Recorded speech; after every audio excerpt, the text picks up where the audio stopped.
Unlawful crossings along the U.S. southern border are at a 2-year low. Meanwhile, frustrations for migrants have boiled over. Among the issues, delays and difficulties in applying for legal asylum. On Sunday, hundreds of migrants tried to storm the U.S. Mexico border. The migrants broke through Mexican security but were stopped by barbed wire and U.S. border agents. Joining us now is CBS News immigration reporter Camilo Montoya-Galves. He just returned from a trip to the border and spoke with migrants there. Camilo, thanks very much for joining us. Talk about your trip to the border. What were the main concerns from migrants trying to enter the U.S.?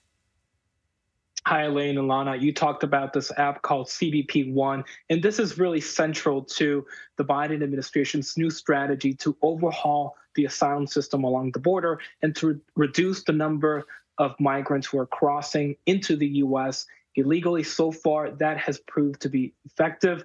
The number of Border Patrol apprehensions in between the ports of entry have remained at the lowest level in 2 years since President Biden took office in January of 2021. Essentially, this app allows asylum seekers waiting in Mexico to request an appointment at a port of entry to be processed there and to be allowed into the U.S. in an orderly fashion to request asylum here inside the country. At the same time, the administration is rapidly expelling migrants who are entering the U.S. illegally in between the ports under the Title 42 pandemic era restriction. This is the Trump administration policy that has allowed U.S. border officials to rapidly expel hundreds of thousands of migrants on public health grounds since March of 2020 at the outset of the COVID-19 pandemic. But what I found in Ciudad Juarez, Mexico, Elaine and Lana, is that migrants are having a really difficult time trying to get an appointment through this app. Large families in particularly are having a hard time getting enough spots for all family members, including their children. We know that there are not enough spots for the number of migrants who are trying to request asylum in the U.S. who are right now waiting in Mexico. Some migrants are even getting appointments on the other side of the border, hundreds of miles away. And this, the administration believes, is discouraging illegal border crossings, but from the perspective of advocates, this is coming at unacceptable human costs, and they believe this is stranding asylum seekers in Mexico. Camilo, I wonder if is that part of the impetus for what happened on Sunday with a group of migrants attempting to push their way through border barriers? Well, based on local reports, Lana, we understand that this incident stemmed from a false rumor that U.S. border officials on Sunday were processing migrants without appointments. That obviously was not true, and Customs and Border Protection was able to impede the entry of migrants, and they actually had to close that bridge. The Mexican military also intervenes and was able to disperse the migrants. But yes, more broadly, I think, Lana, that this definitely illustrates the desperation, the frustration among many migrants stranded in northern Mexico, especially those who have not been able to secure an appointment. Remember, Ciudad Juarez and other Mexican cities on this side of the border are some of the most violent and dangerous in the Western Hemisphere, especially for women and migrants especially migrant families with children.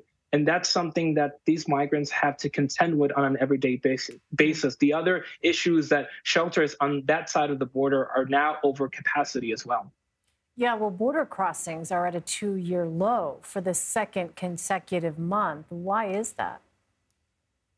Well, the number of illegal border crossings, Elaine, has plummeted since early January. That is when the Biden administration enacted these new policies of trying to expel migrants who cross in between the ports of entry and expanding legal opportunities for migrants who request an appointment through this app or who have a sponsor in the U.S. and can fly directly into the country. They believe that the number of illegal border crossings have plummeted because of this strategy. And so far, they believe that has been effective. But again, advocates say that while that may be true, that this is deterring some migrants from crossing the border illegally, it is also imposing significant burdens on Mexican cities and NGOs and other volunteers in Mexico who are now having to receive migrants who are being expelled from the U.S., feeding them, housing them, and also helping them get an appointment through the CBP One app. So,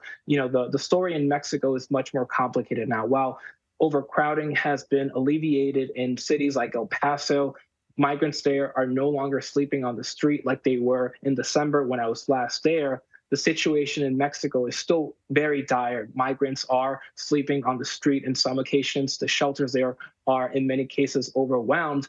And the migrants there are getting increasingly frustrated, as illustrated by this incident over the weekend. All right. Camilo Montoya-Galves, thank you for reporting on this and bringing it to us.